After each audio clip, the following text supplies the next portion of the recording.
Selamat pagi menjelang siang kepada rekan-rekan yang sudah hadir di sini.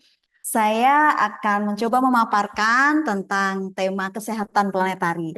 Tapi sebelumnya, sebelum saya mulai memaparkan apa sih kesehatan planetari, boleh dong saya minta rekan-rekan menuliskan di kolom chat kira-kira apa yang ada di pikiran rekan-rekan saat mendengar istilah kesehatan planetari. Silahkan.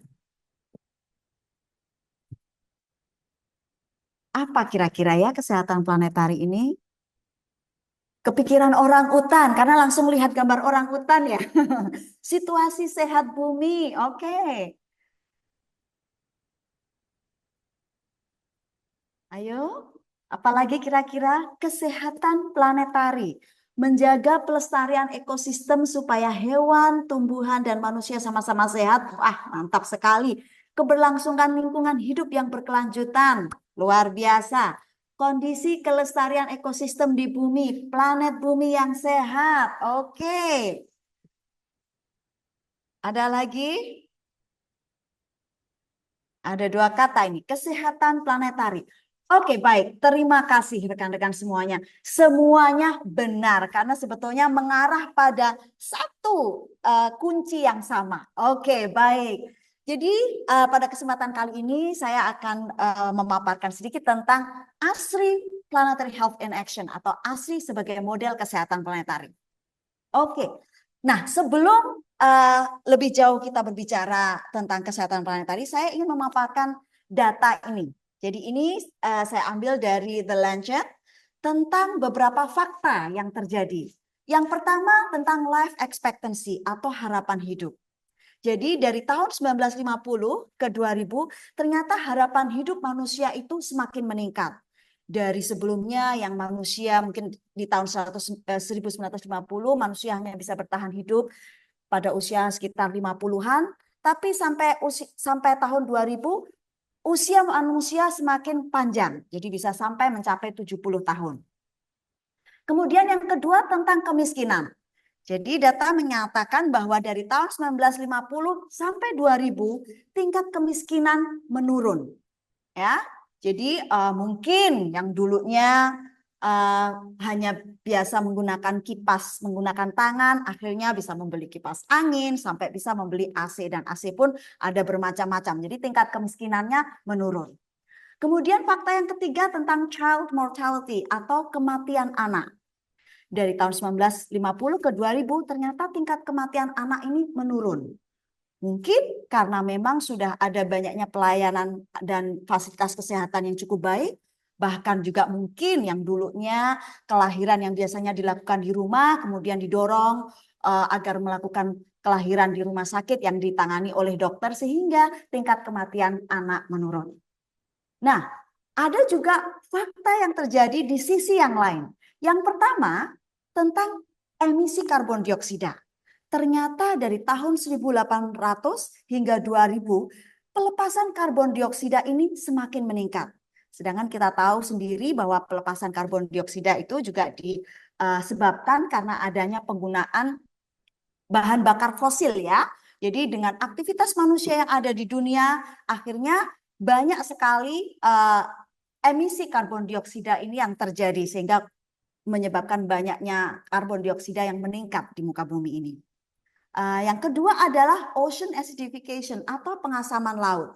Jadi dari tahun 1800 hingga 2000 ternyata pengasaman air laut ini juga meningkat dan memang salah satunya juga dari adanya emisi karbon dioksida dan kita tahu jika terjadi pengasaman laut pastinya akan mempengaruhi ya makhluk hidup yang ada di dalamnya baik ikan dan terumbu karang.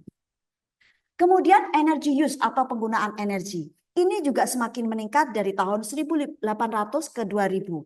Tentunya ini bisa kita lihat ya, karena semakin banyaknya penduduk yang ada di dunia semakin meningkat, akhirnya kebutuhan energi juga semakin banyak diperlukan. Dan kita tahu bahwa energi yang masih banyak kita pakai saat ini adalah bukan energi yang terbarukan, tapi energi yang berasal dari bahan bakar fosil. Sehingga itu tentunya nanti juga akan menyebabkan pelepasan karbon dioksida yang juga akan semakin meningkat. Kemudian fakta yang keempat di sisi alam ini adalah hilangnya hutan tropis. Kita tahu karena berkembangnya pembangunan sehingga banyak lahan yang diperlukan sehingga adanya pengalih fungsian lahan, baik pengalih fungsian untuk pembangunan maupun juga mungkin untuk perkebunan dan lain sebagainya. Kemudian yang kelima adalah penggunaan air. Nah, penggunaan air juga semakin meningkat. Kita tahu semakin banyaknya penduduk di dunia meningkat, tentunya akan kebutuhan air juga semakin meningkat. Sedikit ironi, karena di beberapa tempat air masih banyak diandalkan dari hutan, tapi ternyata hutan ada pengurangan. Nah, ini juga sedikit sedikit mengkhawatirkan seperti itu. Kemudian fakta yang keenam adalah fertilizer use atau penggunaan pupuk.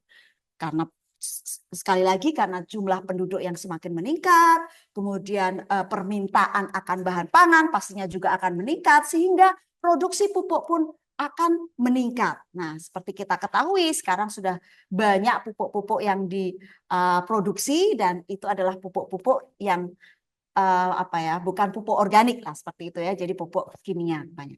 Nah, sekarang apa sih sebetulnya kesehatan planetari? Kalau kita kembali tadi dengan fakta-fakta yang terjadi, kita bisa lihat bahwa manusia semakin kaya. Kita bisa lihat juga pembangunan atau infrastruktur itu sudah semakin baik gitu ya. Jadi banyak kebutuhan yang kita perlukan itu terpenuhi karena ada perkembangan zaman seperti itu. Tapi di satu sisi kalau kita melihat fakta yang terjadi dengan alam, ada kemunduran sepertinya. Jadi ada resiko yang bisa terjadi terhadap alam karena aktivitas manusia. Di satu sisi manusia memang semakin kaya, tapi di satu sisi sebetulnya alam semakin miskin. Nah, apa sih sebetulnya kesehatan planetari? Ya, tadi juga sudah disampaikan oleh Pak Andi. Jadi kesehatan planetari adalah kesehatan peradaban manusia dan kesehatan sistem alam yang menjadi sandarannya. Di sini ada dua hal kalau saya bisa ambil. Yang pertama ada kesehatan peradaban dan kesehatan alam. Kalau kita berbicara tentang peradaban, tentunya kita akan berpikir tentang tradisi, kebiasaan, budaya, dan kalau alam ya kita melihat alam yang sudah diciptakan Tuhan saat yang ada di sekitar kita. Nah, kita kembali pada peradaban. Kalau misalnya kita berbicara, peradaban di zaman purba tentunya berbeda dengan peradaban zaman sekarang, ya kan? Jangankan jauh-jauh di zaman purba. Waktu saya masih kecil, saya bisa sampaikan juga, dulu waktu saya belanja ke pasar, ibu saya biasa memberikan keranjang. Jadi nggak ada kami belanja kemudian dikasih kantong plastik di setiap kios. Tapi saya biasanya membawa keranjang sendiri. Saat saya beli makanan, misalnya soto atau rawon, biasanya ibu saya memberikan rantang. Jadi tidak dibungkus plastik. Seperti itu. Dulu kalau saya beli lontong atau beli makanan-makanan yang berbungkus, itu biasanya dibungkus dengan daun pisang atau daun jati. Nah, seiring dengan perkembangan zaman saat ini, karena sudah ada produksi plastik yang luar biasa, supaya lebih mudah, akhirnya banyak penjual yang pengen simple dan pembeli juga ingin simple, nggak mau bawa tempat, akhirnya menggunakan plastik. Ya, penjual juga memberikan plastik dan pembeli juga merasa nyaman, pakai plastik aja, nanti kan dikasih plastik sama penjual. Nah, ini adalah contoh peradaban, tradisi atau kebiasaan. Dulu membajak sawah biasanya menggunakan kerbau. Tapi seiring dengan perkembangan zaman, karena peradaban, sudah diciptakan traktor sehingga menggunakan traktor dan menggunakan bahan bakar minyak. Nah, itu adalah peradaban. Kalau kita kembali pada kesehatan planetari adalah kesehatan peradaban, artinya peradaban, tradisi, kebiasaan yang sehat dan alam yang sehat. Ini adalah kesehatan planetari. Semuanya sehat. Kita tahu di planet ini ada alam, tapi juga ada manusia. Nah, tentunya alam ini tidak bisa lepas dari aktivitas manusia. Jika kita ingin ada kesehatan planetari, tentunya aktivitas harus sehat dan alam sehat. Jadi kalau saya bisa simpulkan, aktivitas manusia itu akan memberikan dampak pada alam. Ya, Sedangkan alam akan kembali memberikan dampak pada manusia. Ini adalah kesehatan planetari. Kalau kita ingin planet kita sehat, maka perilaku kita, kebiasaan kita, tradisi kita harus sehat supaya alam sehat. Dan selanjutnya alam akan memberikan kesehatan pada manusia. Itu adalah kesehatan planetari. Semoga bisa ditangkap ya apa yang saya jelaskan. Oke, nah setelah tadi berbicara tentang fakta, kemudian apa itu kesehatan planetari, kenapa sih ASRI kok disebut sebagai model aksi kesehatan planetari? Sebetulnya ada apa sih di ASRI ini? Oke, Alam Sehat Lestari atau ASRI adalah sebuah lembaga nirlaba yang bergerak di bidang kesehatan planetari di Kalimantan. ASRI mengintegrasikan pelayanan kesehatan dengan pelestarian hutan bernilai konservasi tinggi untuk mewujudkan masyarakat sehat, sejahtera, dan alam yang lestari. ASRI adalah salah satu solusi untuk krisis iklim karena hutan hujan tropis sangat penting bagi planet ini. Nah, saya ingin berbicara sedikit tentang gimana sih ceritanya ASRI ini berdiri, gimana sih sejarahnya. Jadi pada tahun 90-an, kalau tidak salah sekitar tahun 96, pendiri ASRI Dr. Kinari Webb yang saat itu beliau adalah seorang mahasiswa biologi melakukan penelitian di Taman Nasional Gunung Palung. Jadi beliau ini mengikuti orang hutan karena ingin melihat aktivitas orang hutan mulai dari pagi hingga orang hutan ini kembali tidur di sore hari gitu ya. Nah, pada saat beliau melakukan penelitian, beliau mendengar suara censo di dalam Taman Nasional. Bertanya-tanya, bukankah harusnya Taman Nasional itu dilindungi, jadi tidak ada penebangan di Taman Nasional? Nah, beliau bertemu dengan masyarakat, bertanya, kenapa sih masih ada penebangan dan segala macam. Dan ternyata kita tidak bisa menyalahkan 100% pada penebang. Kenapa? Karena memang mereka memerlukan uang cash. Mereka tidak punya modal untuk melakukan usaha lain dan mereka juga tidak mempunyai skill yang mendukung untuk bekerja selain menjadi penebang. Jadi ini adalah pilihan yang sulit. Di satu sisi mereka ada kebutuhan untuk keluarga yang harus dipenuhi, kesehatan, sekolah, kebutuhan sehari-hari dan lain-lain. Tapi di satu sisi ya mereka tahu bahwa sebenarnya dengan menebang itu adalah suatu tindakan yang merusak alam. Nah, dari situ akhirnya, oh ternyata ada hubungannya ini. Kita tahu memang saat kita merusak alam, manusia tidak sehat. Tapi bisa juga dengan manusia tidak sehat, alam juga tidak sehat. Karena ada suatu cerita, ada seorang bapak yang harus menebang 60 pohon untuk bisa mengirimkan keluarganya operasi sesar. Kita tahu zaman dahulu kan kita belum, waktu dulu kita belum ada asuransi ya. Jadi mereka setiap ada masalah kesehatan harus pergi ke pelayanan kesehatan, baik klinik atau rumah sakit dan harus mengeluarkan uang. Dan inilah yang terjadi. Setelah Dokter Kinari ini melakukan penelitian, akhirnya Dokter Kinari berpikir, oh ternyata ada hubungan ini antara kesehatan alam dan kesehatan manusia. Beliau akhirnya meneruskan studinya di kedokteran dan mengambil spesialis dokter keluarga dan beliau mempunyai ide bercita-cita gitulah ya untuk mendirikan sebuah organisasi yang menghubungkan antara kesehatan alam dan kesehatan manusia. Sebelum ASRI berdiri, tentunya ada hal-hal yang perlu dipersiapkan. Jadi ASRI tidak tiba-tiba datang di masyarakat dan membuat program. ASRI mempunyai pendekatan. Yang pertama adalah pendekatan kesehatan planetari. Seperti tadi saya jelaskan bahwa di bumi ini kalau kita mau alam sehat, kita juga nggak bisa hanya memikirkan lingkungan. Karena tidak bisa kita pungkiri bahwa di dunia ini juga ada manusia yang beraktivitas. Nah, jadi saat kita ingin bumi sehat, kita tidak bisa menggarap lingkungan saja, tapi ada hal-hal lain yang harus kita perhatikan. Itu menggunakan pendekatan kesehatan planetari. Yang kedua yang tak kalah pentingnya adalah pendekatan radical listening atau mendengarkan dengan sungguh-sungguh. Karena kita percaya bahwa masyarakat yang punya masalah dan masyarakatlah yang tahu solusinya. Mereka yang lebih tahu, bukan kita sebagai pendiri dari organisasi yang tiba-tiba membuat sebuah program, bukan. Tapi kita harus mendengarkan dari masyarakat. Kenapa ini bisa terjadi? Apa masalahnya? Dan solusi apa yang diperlukan? Jadi sebelum ASRI berdiri, kami meluangkan waktu berjam-jam sampai ratusan jam kita berkeliling ke desa-desa ya untuk melakukan radical listening. Kami bertanya kepada masyarakat, jika masyarakat ingin berterima kasih, masyarakat dunia ingin berterima kasih kepada masyarakat yang tinggal di sekitar Taman Nasional, khususnya Taman Nasional Gunung Palung, kira-kira ucapan terima kasih apa yang mereka perlukan?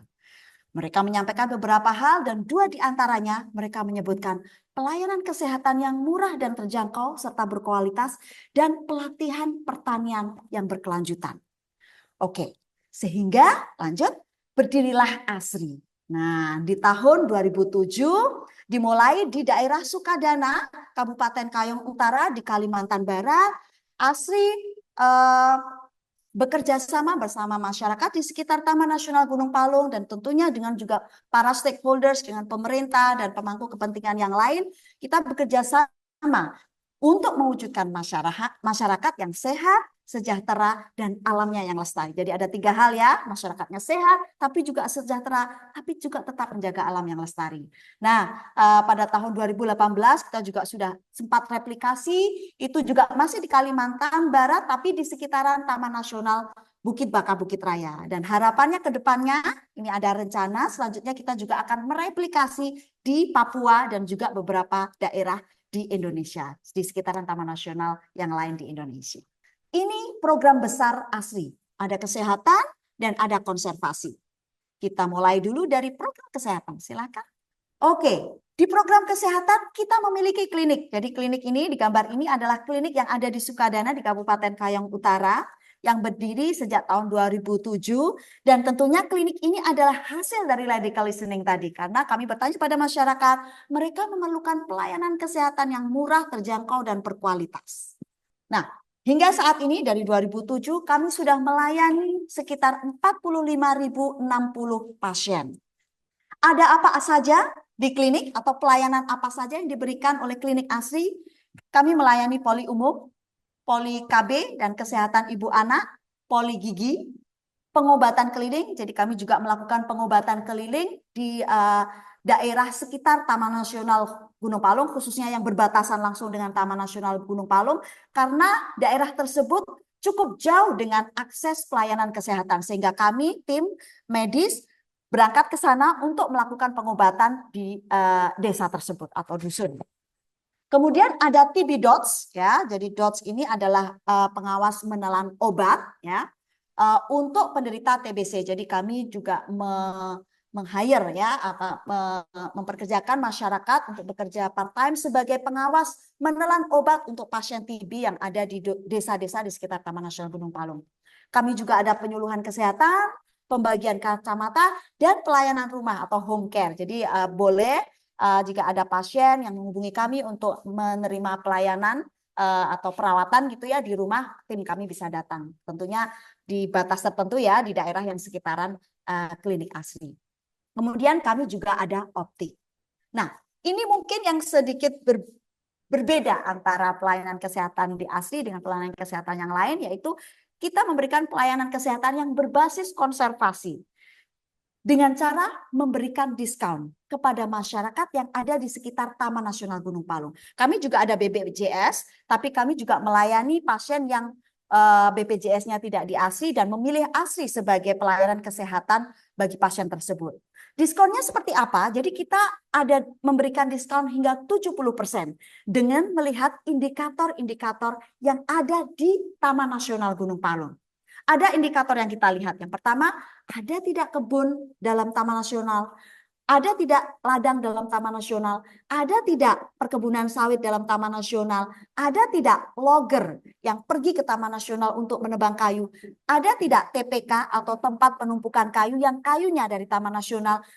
Ada tidak TAL atau titik akses logging yang dipakai untuk mengeluarkan kayu dari Taman Nasional? Jadi TAL ini biasanya sungai atau jalan yang dipakai untuk mengeluarkan kayu dari Taman Nasional. Dan ada tidak circle? Jika semuanya ini tidak ditemukan, ya, tidak ada kebun, ladang, sawit dalam kawasan, tidak ada logger di dusun tertentu ya, tidak ada TPK di dusun tertentu, tidak ada TAL di dusun tersebut, tidak ada circle di dusun tersebut, maka pasien yang berobat ke klinik asli bisa mendapatkan diskon hingga 70%.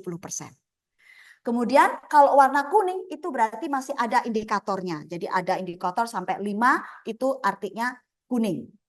Sorry, kalau indikatornya 1 sampai 3 berarti kuning. Tapi kalau ada indikatornya itu sampai 5 sampai 3 ke atas, maaf 3 ke atas berarti merah, maka diskonnya menjadi 30. Dan jika nah, kalau biru ini adalah dusun yang tidak berbatasan langsung dengan Taman Nasional, tapi ada di sekitar Taman Nasional Gunung Palung. Jika ditemukan satu indikator, maka dusun tersebut akan berubah menjadi biru. Ya, walaupun biru jika tidak ada indikator, tapi kalau ada satu indikator saja, maka dusun tersebut akan menjadi merah. Sehingga diskonnya akan berkurang dari yang 50% menjadi 30%. Sedangkan ungu adalah 0%. Ungu ini adalah untuk desa-desa yang di luaran sekitaran di luar dari sekitar Taman Nasional Gunung Palung. Kenapa? Karena sebenarnya diskon ini adalah penghargaan, insentif untuk masyarakat yang berada di sekitar Taman Nasional Gunung Palung yang sudah menjaga Taman Nasional Gunung Palung. Jadi kalau misalnya ada masyarakat yang berobat katakan dari Jakarta misalnya ya, ada juga yang misalnya berobat ke sini, tetap kita layani tapi kami tidak memberikan diskon karena diskon ini adalah penghargaan buat masyarakat yang sudah menjaga Taman Nasional Gunung Palung. Nah, selain itu ASLI juga menerima pembayaran secara non tunai atau non cash payment. Pasien boleh membayar dengan bibit, ya. Tentunya bibit ini ada kriterianya ya, yaitu bibit tanaman khas Kalimantan. Untuk apa? Tanaman khas Taman Nasional Gunung Palung maksud saya ya. Nah, untuk apa? Nanti akan saya jelaskan di slide berikutnya. Kemudian pasien juga bisa membayar dengan kerajinan tangan, bisa dilihat di situ contohnya. Jadi ada penangkin, ada keranjang yang dibuat oleh masyarakat yang bisa dibayarkan. Bisa membayar dengan dedak, kotoran sapi, yang tentunya kita tahu dedak dan kotoran sapi itu bisa dipakai untuk membuat pupuk. Nah, selanjutnya untuk apa? Nanti akan saya jelaskan di slide berikutnya. Oke, berikutnya adalah konservasi. Jadi tadi ada program besar, program kesehatan, dan program konservasi. Ada apa di konservasi? Saving forest. Hingga saat ini kami sudah melakukan penanaman ya sebesar 404,99 di Taman Nasional Gunung Palung yang terdegradasi. Jadi tentunya kita bekerja sama dengan Balai Taman Nasional Gunung Palung dan juga melibatkan masyarakat untuk penanaman ini. Nah, kalau tadi pembayaran non cashnya pakai bibit, untuk inilah. Jadi masyarakat yang pasien tadi yang berobat menggunakan bibit, bibitnya kemudian akan kita tanam di kegiatan penanaman di Taman Nasional Gunung Palung. Dan sudah ada 647.353 bibit yang sudah kita tanam di area reboisasi yang kita lakukan. Nah, ini masih berbicara tentang reboisasi. Jadi ada dua macam nih. Jadi ada kawasan tanah gupa yang terdegradasi, itulah yang kita reboisasi ya. Ini reboisasinya mulai dari tahun 2009 kita bisa lihat ya, kemudian 2010 itu tahun 2019 kita sudah lihat perkembangannya itu di lokasi yang sama. Jadi reboisasi ini adalah mereboisasi hutan dataran rendah dan rawa gambut yang tujuannya adalah mengembalikan habitat satwa liar serta menyediakan jasa lingkungan. Nah, kita juga ada melakukan reboisasi di kebun masyarakat yang berada dalam kawasan Tanah Gupa. Jadi ada beberapa kebun masyarakat yang ternyata masuk dalam kawasan Taman Nasional Gunung Palung. Sehingga kita berdiskusi bersama masyarakat, bersama Balai Taman Nasional Gunung Palung untuk mencari win-win solution. Ini karena ini masuk kawasan, apa yang kita harus lakukan? Jadi akhirnya kita ada namanya Project Garden to Forest, merubah kebun menjadi hutan. Jadi kita menggunakan metode agroforestry, memberikan manfaat yang tujuannya tentunya memberikan manfaat hasil hutan bukan kayu atau HHBK bagi masyarakat melalui kemitraan konservasi. Jadi bagi masyarakat yang mungkin kebunnya sudah ditanami seperti pohon pisang, tanaman pisang atau tanaman-tanaman lain, diganti dengan tanaman-tanaman kayu yang mereka bisa mengambil hasilnya tapi bukan kayunya. Jadi misalnya tanaman jengkol, tanaman petai, seperti itu. Jadi dalam waktu sekitar 5 tahun mereka bisa mengambil hasil panennya. Masih di reboisasi, nah ini untuk mendukung reboisasi kami juga memberdayakan kelompok perempuan nih untuk membuat eco polybag. Jadi dengan menganyam dari bambu yang anyaman ini kita bisa pakai untuk menggantikan polybag plastik yang pernah kita pakai. Karena ini tentunya kita juga ingin mengurangi penggunaan polybag plastik ya. Dan tentunya kegiatan ini juga membantu mendukung kegiatan patroli kawasan. Karena ibu-ibu juga akan pergi ke hutan, mengambil hasil hutan bukan kayu ya dalam bentuk bambu yang nantinya akan dianyam menjadi polybag, sehingga dengan aktivitas mereka ada di hutan, harapannya juga bisa membantu untuk melakukan patroli kawasan seperti itu. Sehingga mungkin para logger jadi sungkan ya untuk masuk ke dalam kawasan dan menebang. Kemudian berikutnya di konservasi kami ada monitoring dan sahabat hutan. Monitoring ini untuk melihat indikator gangguan hutan. Jadi kami memang ada staf yang melakukan monitoring di sekitaran Taman Nasional Gunung Palung untuk melihat indikator yang tadi saya sebutkan. Ada logger kah, ada circle kah, ada TPK-kah, ada TAL dan lain sebagainya. Nah tentunya ini kami dibantu dengan sahabat hutan. Sahabat hutan ini adalah masyarakat yang berasal dari dusun tersebut yang membantu untuk juga mengedukasi masyarakat dan juga mendekati para logger supaya nantinya bisa berhenti dan beralih profesi, dan tentunya juga memberikan bantuan informasi, oh apakah masih ada TAL dan lain sebagainya. Ya, jadi tentunya sahabat hutan ini juga mendukung perlindungan kawasan Tanah Kupang atau Taman Nasional Gunung Palung.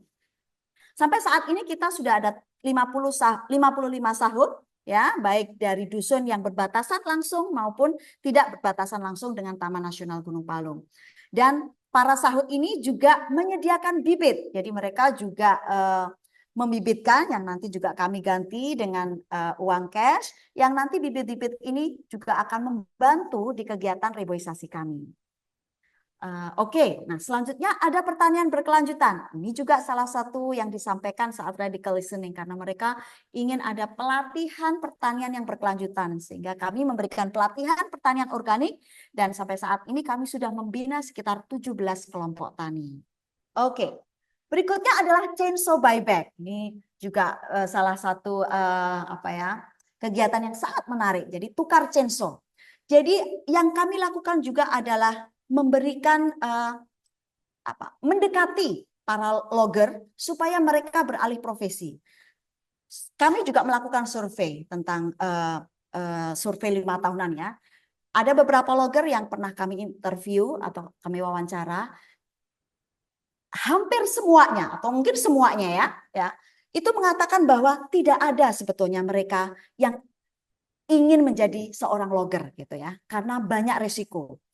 Di samping dikejar-kejar petugas, juga alasan keselamatan. Tapi mereka tidak punya pilihan lain. Mereka tidak punya keahlian lain, mereka tidak punya modal untuk punya usaha lain. Nah, dari situlah kami membuat program ini, yaitu menawarkan pekerjaan alternatif. Mereka bisa menyerahkan chainsaw-nya kepada ASRI, dan kami tukar dengan modal usaha serta pinjaman ya, tanpa bunga, tanpa batas waktu. Bagi mereka yang logger aktif, artinya menebang itu adalah satu-satunya pekerjaan yang mereka miliki, mereka bisa menyerahkan chainsaw-nya dan kami ganti dengan uang cash 4 juta dan pinjaman hingga 6 juta, jadi total 10 juta, tapi 6 juta yang harus dikembalikan tanpa bunga. Tapi kami tidak memberikan secara langsung, oh ini 10 juta, tidak seperti itu ya, tapi kami mendampingi. Jadi mereka harus punya ide dulu, oh usaha apa ini gitu yang mereka ingin lakukan, kemudian kami belanja bersama-sama dan kami dampingi setiap bulan. Ini adalah program chainsaw bagi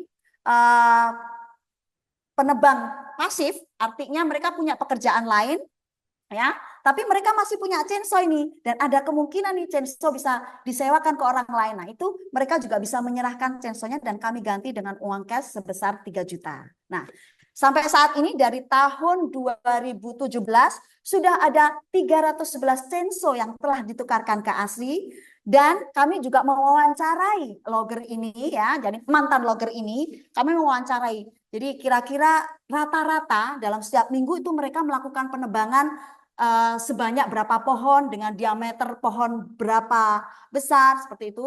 Nah, kalau kita perkirakan dari tahun 2017 hingga saat ini dengan adanya tukar censo sebanyak 311 ini, berarti masyarakat sudah menyelamatkan sekitar 160.000 pohon besar dari penebangan. Ya. Nah, itu dari program Censo. Jadi ini ada logger aktif dan logger pasif.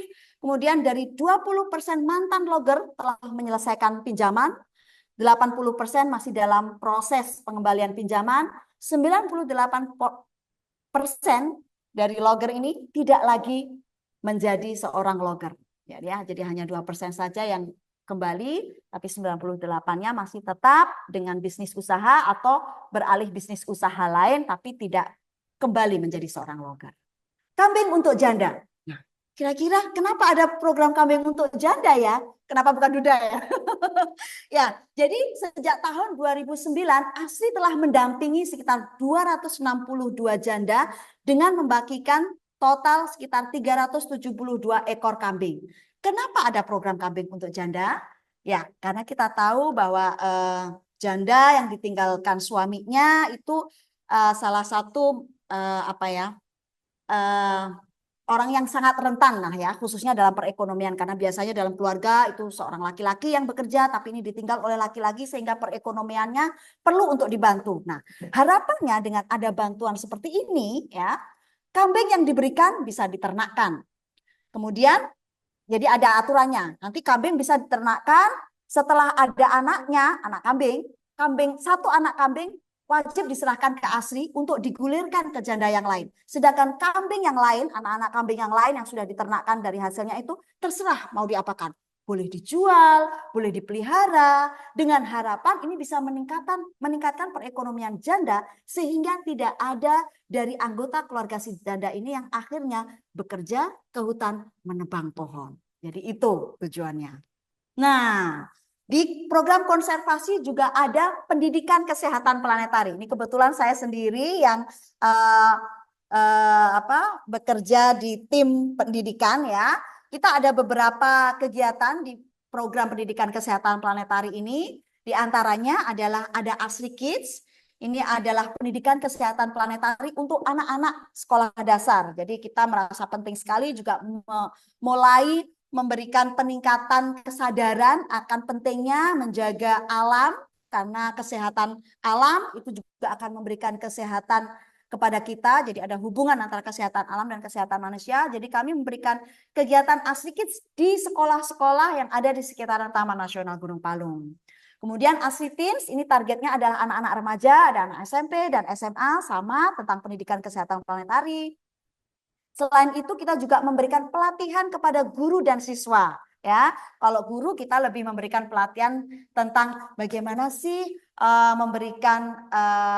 mengajarkan kepada anak-anak tentang pendidikan lingkungan ya, secara interaktif dan menyenangkan. Kemudian kalau siswa itu kita ada namanya edukasi teman sebaya. Jadi kita mengedukasi beberapa siswa yang datang ke ASRI yang nantinya para siswa ini bisa mengedukasi teman mereka di sekolah. Biasanya topik-topiknya tentunya seputaran alam dan kesehatan. Jadi misalnya tentang krisis iklim atau tentang kesehatan yang ada keterkaitan dengan kesehatan alam.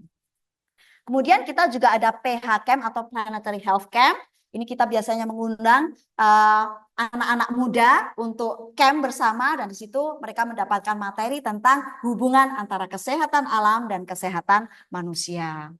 Kami juga ada kegiatan penyuluhan ke masyarakat ya, jadi tentang kesehatan planetari juga biasanya ini kolaborasi dengan tim medis. Dari sisi pendidikan kita menjelaskan tentang kesehatan alam dan ini apa hubungannya dengan kesehatan kita. Jadi ternyata ada hubungannya. Nah, itu yang biasa kita sampaikan. Kemudian kita juga ada Planetary Health Lecture. Jadi target kita adalah mahasiswa-mahasiswa di Indonesia. Kami sudah melakukannya di 6 universitas di Indonesia ya, di antaranya ada di Kalimantan, kemudian juga ada di Jawa. Kita mengenalkan ya tentang apa sih kesehatan planetari dan juga mengenalkan ASRI sebagai model aksi kesehatan planetari. Sampai saat ini ASRI telah menjangkau sekitar 38.440 orang, baik secara offline maupun online. Karena kita juga beberapa kali ada kegiatan webinar atau ya talk show. Oke. Nah, selain dua program besar tadi yang ada beberapa kegiatan di bawah dua program besar, kita juga ada kegiatan-kegiatan lain yang mendukung keseluruhan ASRI. Di antaranya adalah studi banding.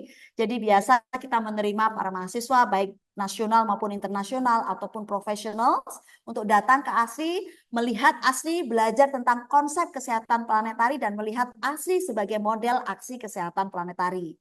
Kami juga menerima mahasiswa magang ataupun siswa magang, jadi ada siswa SMA dan juga dari universitas yang datang ke ASRI untuk magang. Kemudian kita juga menerima relawan ya untuk membantu kegiatan-kegiatan ASRI dan juga ada riset. Oke. Jadi selain program besar tadi sebetulnya ada juga tradisi karena kita tadi kalau berbicara tentang kesehatan planetari, kesehatan peradaban itu kan ada hubungannya dengan tradisi. Jadi kami juga melatih ya para staf ASRI untuk memiliki tradisi yang sehat. Artinya tradisi yang sehat di sini adalah perilaku yang bijak terhadap alam supaya alam memberikan dampak yang sehat buat kita gitu ya.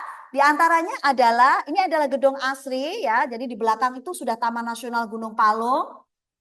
Nah, jadi pembangunan klinik kami itu juga sudah dirancang supaya ramah lingkungan ya. Kalau bisa dilihat di sini jendela-jendelanya kami buat yang selebar-lebar mungkin, pintunya kami buat sebesar dan selebar mungkin sehingga kita bisa mengurangi penggunaan AC. Jadi di klinik ini penggunaan AC sangat terbatas sekali, hanya ruangan-ruangan yang memang memerlukan AC, diantaranya lab, apotek seperti itu ya. Tapi kalau di luar ruangan itu kantor saya semuanya masih pakai kipas angin, tapi dengan jendela yang sangat besar sehingga ada cukup angin masuk dan ventilasi yang bagus. Lanjut. Nah, kami juga ini seperti boleh kita menggunakan hasil hutan bukan kayu ya, menggunakan bambu juga. Nah, kami juga sudah mulai menggunakan energi terbarukan. Jadi di beberapa belum bisa sepenuhnya kami memakai itu karena keperluan yang besar, tapi di beberapa ruangan kami sudah menggunakan energi terbarukan, yaitu menggunakan solar power sama kincir angin ya. Jadi beberapa lampu dan ya peralatan listrik lainnya kita menggunakan energi terbarukan. Nah, ini juga kebiasaan yang kita lakukan. Jadi ASRI menyediakan sepeda untuk staf sebagai alat transportasi. Jadi seperti saya itu biasanya juga berkeliling-keliling Sukadana hanya menggunakan sepeda saja karena ini ramah lingkungan. Nah, setiap acara kami sudah tidak menyediakan, kalau makanan kami tidak pernah menyediakan dalam bentuk kotak. Kalaupun minuman, kami tidak pernah memberikan minuman dalam botol plastik sekali pakai atau gelas plastik sekali pakai, tapi kami biasa menyediakan dispenser, ada gelas, kemudian kalau makanan kita bentuknya prasmanan, ada piring, atau kita bisa menggunakan daun. Kita juga memanfaatkan air hujan, jadi kita ada filter air yang kita pakai untuk memanfaatkan air hujan sehingga kita bisa pakai sebagai air minum di ASRI.